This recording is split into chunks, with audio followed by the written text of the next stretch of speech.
Boa noite a todos. É com prazer que eu estou aqui para dividir um pouquinho daquela minha experiência e da minha profissão que foi ungida e escolhida por Deus para eu poder ser um emissor daqui na Terra de seus mandamentos, na minha área da saúde. Então, a gente começa dizendo o que é a saúde. E vocês vão parar para pensar, e aí a gente lembra numa grande definição que é da Organização Mundial da Saúde, que é o bem-estar físico, psíquico e social. Não está na definição da Organização Mundial da Saúde o conteúdo de bem-estar espiritual. Acredito eu que isso não está incorporado dentro da definição, por conta que a Organização Mundial da Saúde ela é composta de várias nações que nem todas têm o cristianismo como a sua bandeira. Então, eles não contemplam dentro de saúde o bem-estar espiritual. Mas, na minha visão, eu vejo que esses 4 elementos, o conteúdo físico, psíquico, social e espiritual, eles que realmente vão definir o que é a nossa saúde. Bom, no início da vida, o ser humano ele vai surgir da composição de 23 genes, mais um diferenciado, para darmos o início à vida de cada um de nós.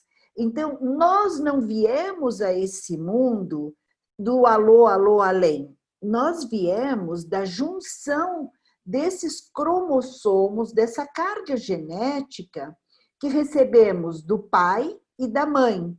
E por isso que nós temos esse sexo genético, que é o masculino 46XY e o feminino, que é o 46XX.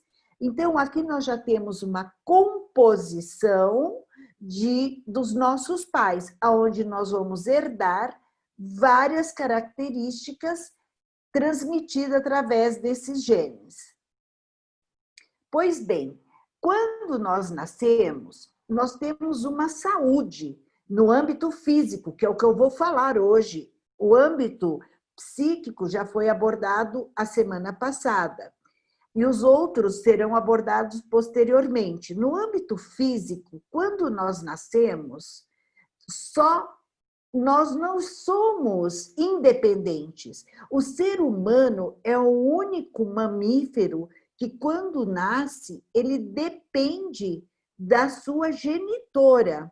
Os outros mamíferos irracionais, eles já nascem e eles estão caminhando, eles estão indo em busca da alimentação e da proteção.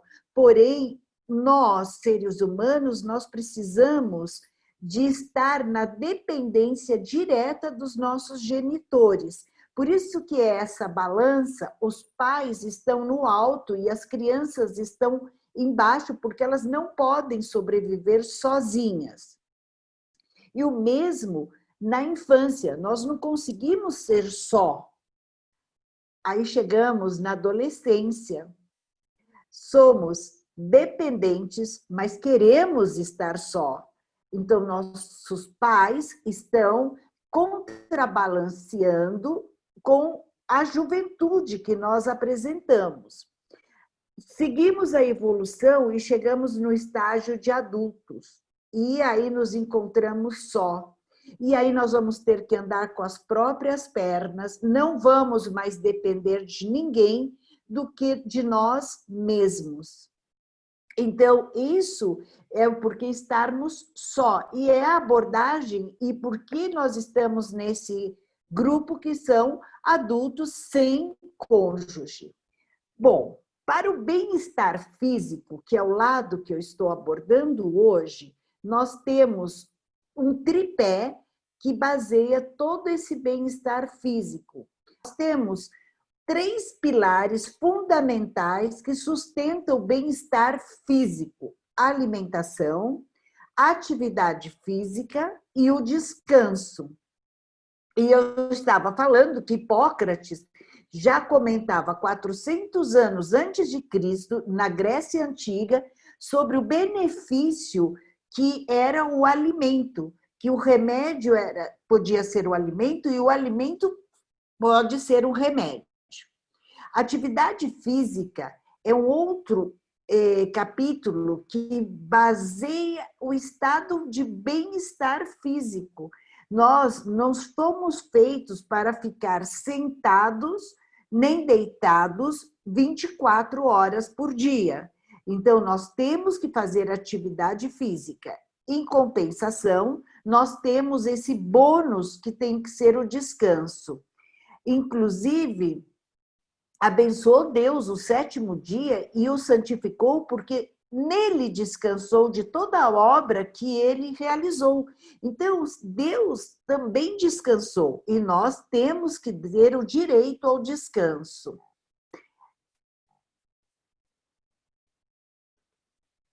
Bom, vamos falar um pouco da alimentação.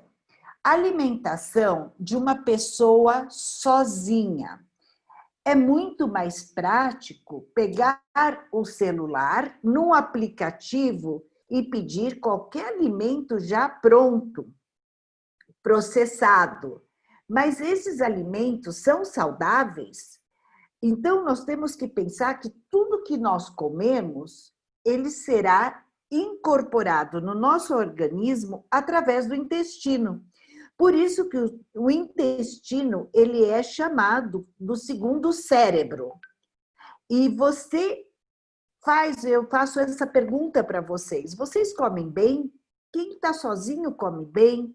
Você tem aquele tempo de ir e fazer a sua comida fresca e comprar os seus alimentos, ir a um supermercado, a uma feira, a um sacolão e trazer os alimentos e processar a sua comida? Na maioria das vezes, isso não ocorre. Então, o que acontece? Já começamos a introduzir uma série de compostos no nosso organismo, através do intestino, que não está adequado para nós mantermos a saúde. E isso vai haver uma repercussão bastante importante nela. E o que é um bom alimento? Então, o bom alimento, ele está dividido em macronutrientes e micronutrientes. O macro, ele vai compor de proteínas, carboidratos, gorduras, e o micro são as vitaminas, os sais minerais. A somatória de todos esses elementos químicos que são ingeridos vão ser processados, absorvidos pelo intestino para incorporar ao nosso organismo. Ele vai definir o estado de saúde em mais ou em menos. Mas eu acho que a gente está esquecendo alguma coisa aqui, que é importantíssimo e que faz parte do nosso organismo em 60% da nossa composição, a água. Então, quantos de nós lembra de tomar, em média, 2 litros de água por dia? Então, não adianta nós termos os macronutrientes equilibrados, os micronutrientes, e o que vai diluir tudo isso, fazer com que absorva tudo isso, é uma coisa tão simples que chama-se água, H2O. Então, nós temos que tomar água. O exercício físico, o aeróbico, alongamento e impacto. Essas 3 categorias de exercício físico, eles vão trazer um equilíbrio para toda a nossa estrutura, tanto a estrutura óssea, muscular e articular. Hoje tem vários estudos demonstrando que a atividade aeróbica, ela fortalece o sistema imunológico. E por quê? Porque nós teremos maior oxigenação, maior troca de gases no nosso pulmão e na nossa corrente sanguínea. a parte disso, que o exercício aeróbico, ele estimula a nossa bomba cardíaca a bombear com mais força e mais rapidamente. Isso está vendo umas trocas de gases muito importante. O alongamento ele vai repercutir na parte articular, principalmente. Então, com o tempo, as nossas articulações vão ficando enrijecidas, vão perdendo o colágeno, as substâncias que fazem a lubrificação dessas articulações, e isso, se nós não fizermos esses tratamentos, esses movimentos de alongamento, nós vamos encolhendo. E, por último, o impacto, também sabe-se que ele tem uma ação positiva sobre a formação óssea. Então, a nossa estrutura óssea, ela beneficia com exercícios de impacto. Lógico que para nós termos todo esse equilíbrio, nós precisamos estar com saúde. Nosso organismo tem que corresponder ao que nós vamos exigir dele. E aí, nós vamos falar sobre o repouso. Gente, como é gostoso dormir numa cama quentinha, aconchegante, mas a maioria de nós não fazemos adequadamente. Nós temos que nos preparar para dormir. E esse preparar para dormir não é simplesmente vou dormir. Entra no quarto, liga a televisão, fica assistindo um filme, geralmente aqueles filmes que escolhem, filmes de suspense, ou então mesmo de comédia, mas isso são estímulos que estão entrando na nossa visão, indo para o nosso interior, que vai atrapalhar a nossa qualidade de sono. Outra coisa, nós temos que comer no máximo 2 horas antes de irmos dormir. Então, e uma alimentação leve, de fácil digestão. E também temos que observar o horário de dormir, porque nós temos hormônios que são fabricados durante o nosso sono. E esse hormônio, um deles é a melatonina. E o pico da melatonina, ele é fabricado entre as 10 da noite e as 2 horas da manhã. Então, se nós ficamos vendo um filme com claridade, com aquele estímulo luminoso que vem da tela da televisão, 11 horas, meia-noite, nós estamos perdendo a qualidade do sono por conta que altera todo esse processo fisiológico de produção da melatonina e não adianta ficar tomando remédio para dormir, porque os estímulos estão aí. Então, na hora de dormir, a gente tem que ter um horário adequado e num ambiente silencioso, calmo, escuro, confortável, não simplesmente chegar e deitar de qualquer forma, com roupas bem adequadas, gostosas, e eu levar para a cama só o nosso Senhor, as nossas orações. Isso dá um relaxamento e um repouso confortante e reparador.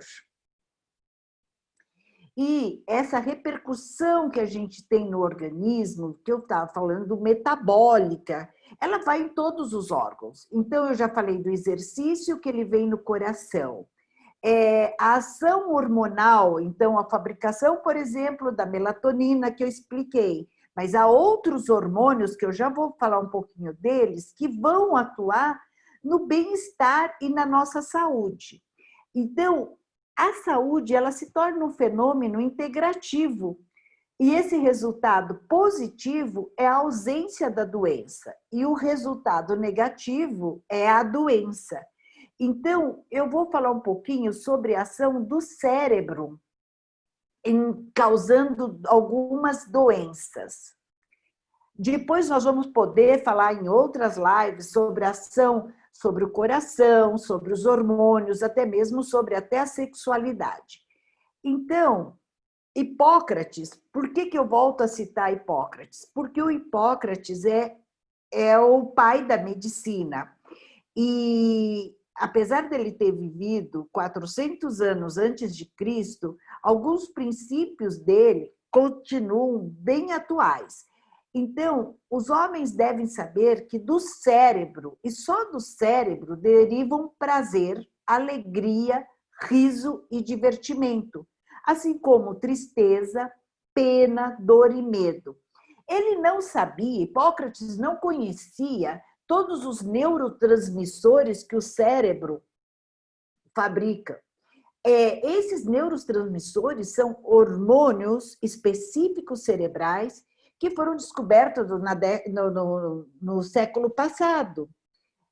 Mas veja a sabedoria que Hipócrates já tinha, porque ele conseguia fazer a relação entre a manifestação da mente com o cérebro. E hoje nós sabemos que tanto o medo, a alegria, o prazer, o sono, o estresse, que são manifestações da mente, eles estão relacionados com esses neurotransmissores, que são esses hormônios cerebrais, e que também vão, não só cerebrais, mas vão atuar no cérebro também. Fundamentalmente, nós temos adrenalina, dopamina, a ocitocina, a melatonina. Como eu falei, a melatonina vai dar qualidade do sono. A adrenalina é aquele hormônio que nos faz produzir a fuga, o medo, né? A dopamina, junto com a ocitocina, a dopamina ela é mais ativa ao ponto de alegria. A ocitocina está relacionada intimamente com o prazer.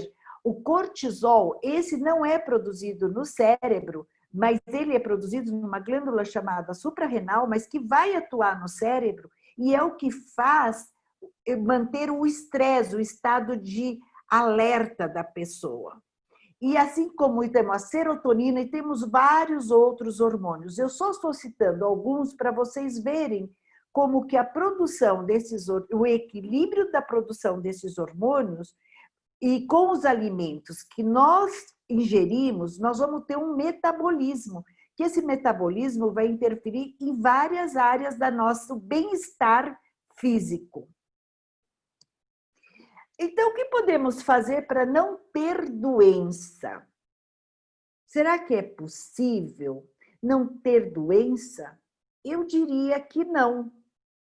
Porque se a doença é a ausência da saúde, então nós lembramos lá do primeiro slide que a saúde é o bem-estar físico, do que nós estamos falando, psíquico, que já foi falado a semana passada, social, que será dito, como nós estamos vivendo nessa pandemia agora, a alteração econômica nossa que está acontecendo, isso, alteração social, nós não podemos nos encontrar, não podemos mais nos abraçar, isso não deixa a gente saudável, isso está contribuindo para a doença.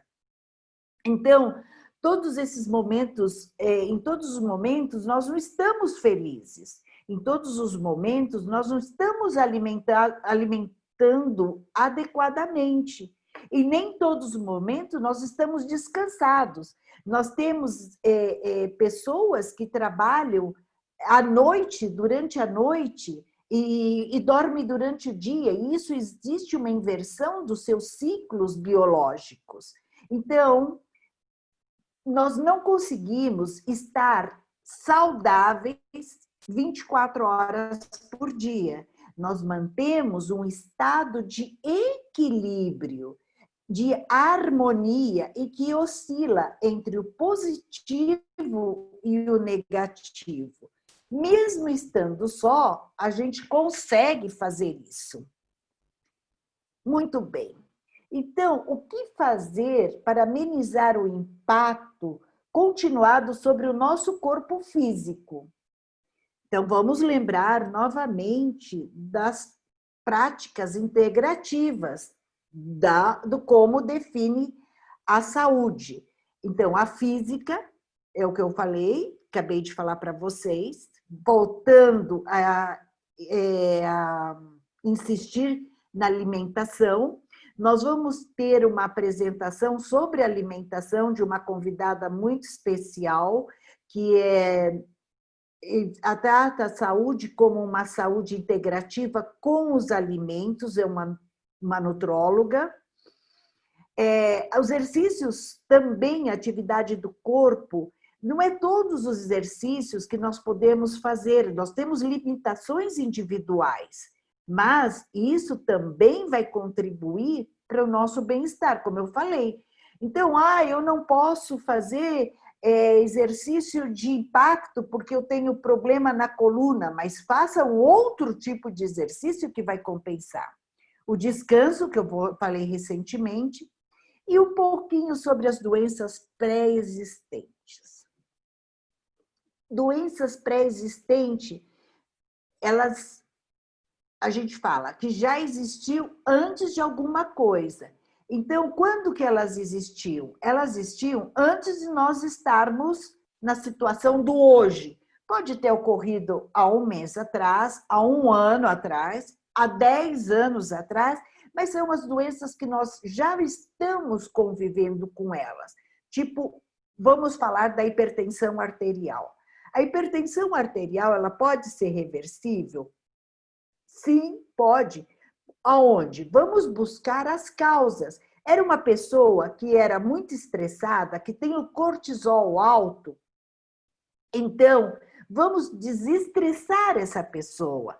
Vamos fazer com que ela tenha alimentos também saudáveis, diminuindo o teor de sal da alimentação, comendo menos gordura, para que esse coração ele vá trabalhar nos impulsos neurológicos de uma forma mais saudável, mais ritmo. E com isso, a pressão, que era uma doença pré-existente, ela deixa de ser existente. Esse foi um exemplo que eu dei. O outro muito comum é a obesidade. Então, o sobrepeso e a obesidade podem ser revertidas?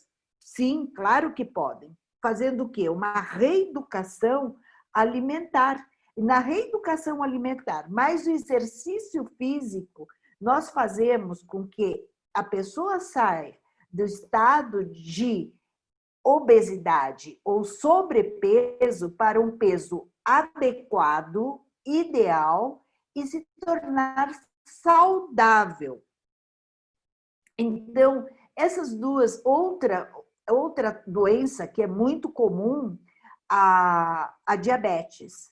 A diabetes é uma doença que caracteriza, todo mundo sabe, pelo aumento do açúcar no sangue. Aí, como que nós podemos reverter esse quadro? Falar diabetes não tem cura? Sim, tem cura. Tem cura, mas nós trazemos para o equilíbrio físico. Então, se ela tem uma reeducação alimentar, ela se policia daquilo que ela pode comer e deve comer, o caráter genético que ela recebeu, já tem aquele imprint genético para diabetes, não será desenvolvido. Outra coisa de doença que a gente pode falar que não pode não ser comum no nosso meio, desse grupo que nós estamos falando, mas é o tabagismo. O tabagismo, na mulher, ele propicia a 80 vezes mais o aparecimento de câncer de mama do que na mulher que não fuma. Agora, ela tem que também ter aquela herança genética que ela recebeu lá dos pais no começo que eu falei. Então, o estado de saúde física só depende de nós. E quando vamos falar de doenças pré-existentes de uso de medicamentos, o adulto sozinho e que depende de medicamentos é muito complicado. Por quê? no primeiro momento, tem alguns adultos que se julgam já curados ou não é necessário tomar medicamento. Eu já estou bem, eu já me passou aquele problema que eu estava tomando remédio para o ácido úrico, e ele se autocontrola essa medicação. Tem outros que falam, eu não estou dormindo bem, eu preciso de um comprimidinho para dormir, e pede para o vizinho, para o amigo, para o parente que tem lá na gaveta uma caixinha de Valium, de Azepam, para poder dormir, dar uma relaxada. Essa automedicação está totalmente errada, inadequada. Ou então, aqueles mais antigos, os que estão mais de idade, e que se esquecem com facilidade e chegam no final do dia e falam, será que eu tomei aquele remédio que eu precisava? Então, isso, quando está sozinho, é complicado, porque nós fazemos os nossos próprios julgamentos de que devemos ou não tomar ou nos medicarmos. Então, cuidado, isso não ajuda em manter a saúde física.